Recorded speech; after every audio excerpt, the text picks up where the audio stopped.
Media वाले कोई photo नहीं खींचेंगे। भैया इधर जाने दीजिए। ए भैया रोको तो मीडिया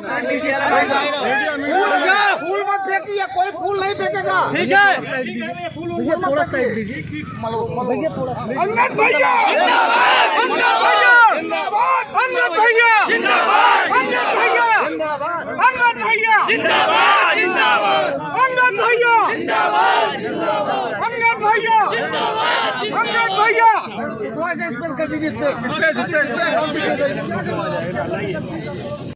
कार्यकर्ता के बीच बड़ी खींचतान मची हुई है, क्या कहना चाहिए आप? ये परिवार में हमेशा खींचतान रहती है, लेकिन जब अंतिम समय आएगा, खींचतान संगठन में हो सकती है, खींचतान सत्ता में हो सकती है, लेकिन जनता में कोई खींचतान नहीं है। जनता विशेष करके गरीब जनता मोदी जी को और योगी जी को पसंद कर रही है और सरकार बनाएगी। अखिलेश यादव कह रहे हैं कि अब की 400 सीट हमारी आने वाली है, आपका क्या कहना है? कुछ ना कहें तो ज़्यादा ठीक है। देखिए, एक तो दंगल नहीं है, ये नेशनल है। 23 वर्ष के जितने भी खिलाड़ी हैं देश के, जिसमें लगभग 200 के लड़कियां हैं और 400 के करीब लड़के हैं, इनकी एक प्रतियोगिता चल रही राष्ट्रीय स्तर पर, और ये बच्चे जो प्रथम स्थान प्राप्त करेंगे ये वर्ल्ड चैंपियनशिप लड़ने के लिए जाएंगे साइबेरिया। और जो जहाँ तक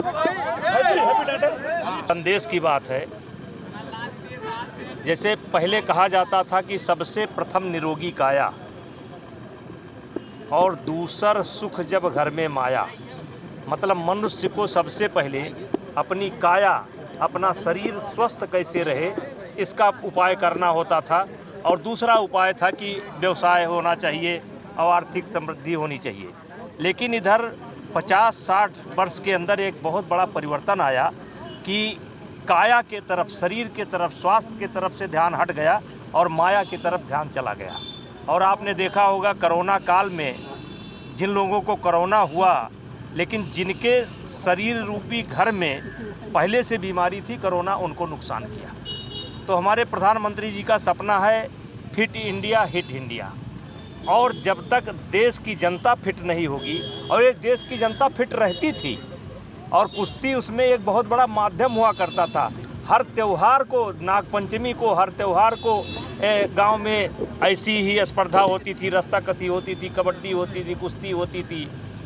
तो आज इसके ज़रिए मैं ये कहना चाहता हूँ कि देखिए, कोरोना की घटना ने ये दिखाया कि शरीर का स्वस्थ रहना ज़रूरी है। और जो घटना अभी अफ़गानिस्तान के अंदर घटी है और बंदूक के बल पर जिस तरीके से तालिबानियों ने कब्जा किया है, उससे ये बात निकल करके आती है कि देश का राष्ट्र भी स्वस्थ होना चाहिए, राष्ट्र मजबूत होना चाहिए, राष्ट्र का नेता मजबूत होना चाहिए। लेकिन राष्ट्र कब मजबूत होगा?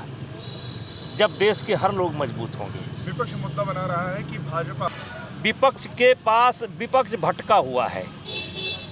जिस विषय पर सारी दुनिया चिंतित है, अभी कल प्रधानमंत्री जी ने सारी दुनिया के लोगों से कहा है, अपील किया है उन्होंने कि अगर आप जो है इस पर अगर मान्यता देते हैं तो सोच समझ करके दुनिया विचार करे, क्योंकि इस प्रकार से उग्रवाद और आतंकवाद को बढ़ावा देना ठीक नहीं है। स्पष्ट भारत का रुख है, प्रधानमंत्री का रुख है। अब हमारा दुर्भाग्य है विपक्ष का कि सर्जिकल स्ट्राइक पर सवाल उठाएंगे, एयर स्ट्राइक पर सवाल उठाएंगे, वैक्सीन पर सवाल उठाएंगे। ये दुर्भाग्य है।